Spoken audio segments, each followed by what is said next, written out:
Bonjour à toutes et tous. Nous reprenons notre projet et maintenant que vous savez que la programmation orientée objet est vraiment la voie royale pour organiser un projet de grande envergure, nous allons nous efforcer d'adapter notre projet moteur de recherche pour utiliser nos connaissances de programmation orientée objet. Pour ce faire, nous allons devoir dans un premier temps réfléchir à la structure des classes qu'il nous faut développer. Ceci se fait généralement dans un diagramme de classe qui utilise la notation UML. UML veut dire Unified Modeling Language. Alors premièrement, il nous faut recenser les éléments de notre moteur de recherche les plus essentiels qui méritent le développement d'une classe. On peut par exemple se demander, est-ce que les mots-clés méritent le développement d'une classe? Est-ce que j'ai besoin d'une classe pour représenter les mots-clés que nous manipulons avec notre moteur de recherche? Avons-nous éventuellement besoin d'une classe pour manipuler les URL? Faut-il une classe pour gérer l'index de notre moteur de recherche? Ou éventuellement le robot d'indexation, crawler?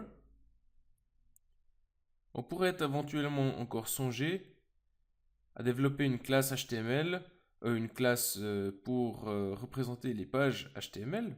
Et certains de ces éléments sont absolument essentiels et d'autres le sont moins. Ils sont bien évidemment tous essentiels pour le moteur de recherche, mais certains, comme le mot-clé, sont déjà très bien représentés par une chaîne de caractères, de même pour les URL. En ce qui concerne la page HTML, on peut songer à développer une classe pour la représenter, parce que soit on la représente uniquement comme le code HTML, qui est une chaîne de caractères, soit on essaye de représenter la structure interne de la page, qui est fort complexe. Nous allons considérer, pour notre projet, qu'une page HTML, mais c'est simplement une chaîne de caractères contenant du code HTML. Nous n'allons donc pas développer de classe pour les mots-clés, ni pour les URL, ni pour les pages HTML. En revanche, il nous faudra une classe pour représenter l'index, une classe pour représenter le robot d'indexation, et peut-être encore d'autres classes dont nous aurons l'idée au passage lors du développement de notre robot d'indexation. Pour rappel, jusqu'à présent, notre index était en fait un dictionnaire avec des clés et des valeurs. Donc, les clés étaient les mots-clés, le premier, le deuxième, etc. Et les valeurs étaient en fait, une chose assez complexe.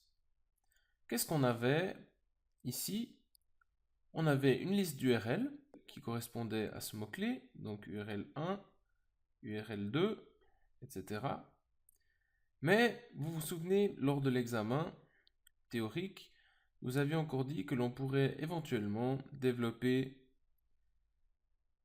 ou stocker pour chaque mot-clé le nombre de lookups. Le nombre de lookups qui ont été faits sur ce mot-clé. Et en réalité, si on veut encore complexifier un petit peu notre index pour pouvoir retenir par exemple pour chaque URL le nombre d'occurrences du mot-clé en question dans la page pointée par cette URL, il faut encore changer cette structure. C'est une raison suffisante pour se dire que ce que l'on va mettre ici, au lieu de faire une liste de listes de listes, on pourrait peut-être créer une nouvelle classe pour représenter ces entrées de l'index.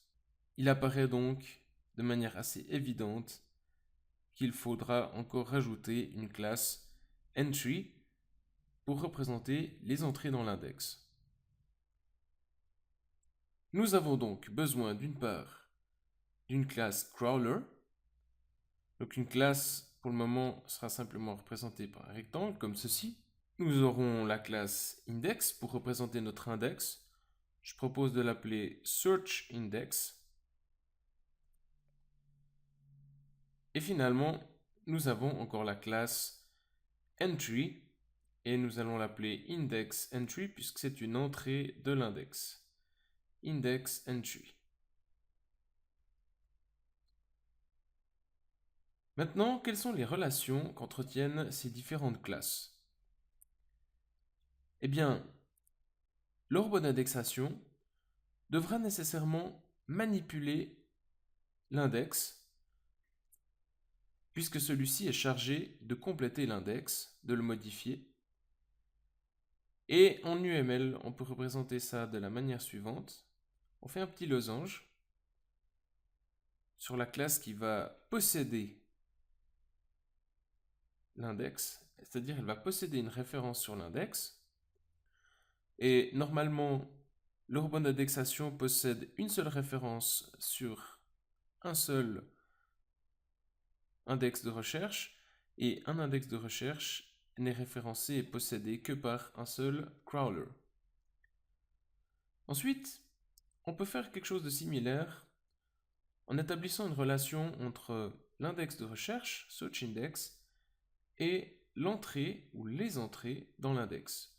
Normalement, l'index de recherche possédera plusieurs entrées, et donc on peut mettre une petite relation comme ceci, en disant que l'index de recherche possède entre 0 et n entrées dans l'index, 0 ou plusieurs, et une instance de la classe indexEntry ne sera référencée que par un et un seul index. Alors, ces relations que nous avons schématisées ici sont des relations du type has a. C'est de l'anglais, évidemment, ça veut dire possède un. Donc, un index de recherche possède 0 ou plusieurs entrées dans l'index. Un crawler possède exactement un index de recherche. C'est la signification de ce petit losange que l'on trouve ici et là.